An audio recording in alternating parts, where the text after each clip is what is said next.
நீங்க இந்தியால எல்லா மாநிலத்துக்கும் சுதந்திரமா போலாம், நம்ம தமிழ்நாடு மாதிரி நினைச்சிட்டு இருக்கீங்களா? அப்படியெல்லாம் எல்லா இடத்துக்கும் போக முடியாது.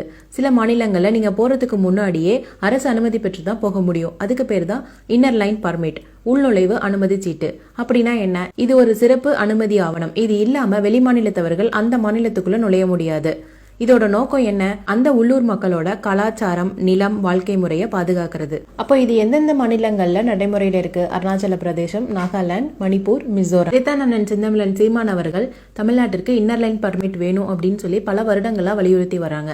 எதற்காக தமிழ்நாட்டுக்கு இன்னர் லைன் பர்மிட் வேணும்? இங்க இருக்கிற பல முதலாளிகள் குறைந்த ஊதியத்திற்கு வடமாநிலத்தவரை வேலைக்கு அமர்த்துறாங்க. இதனால இங்க இருக்கிற தமிழர்களின் வேலை வாய்ப்பு பாதிக்கப்படுது. தமிழர்களின் பாதுகாப்பு கேள்விக்குறியாகுது. தமிழர்களின் நிலம் வெளி மாநிலத்தவர்களின் ஆக்கிரமிப்புக்கு உள்ளாயிருக்குது. இந்த நிலைமை நீடிச்சா தமிழர்கள் தன் சொந்த மண்ணிலேயே அகதியாகும் அபாயம் இருக்கிற காரணத்தினால தமிழ்நாட்டுக்கு இன்னர் லைன் பர்மிட் வேணும்னு நாங்க கேக்குறோம். இந்த ரெண்டு திராவிட கட்சிகளும் திமுக, அதிமுக இன்னர் லைன் பர்மிட்டை தமிழ்நாட்டுக்கு கொண்டு வர மாட்டாங்க. ஏன்னா இவங்களுக்கு தமிழர்கள் மேல எந்த அக்கறையும் கிடையாது. இதற்கு மாறா என்ன பண்ணுவாங்கன்னா, ஹிந்தி தெரியாது போடாம்பாங்க.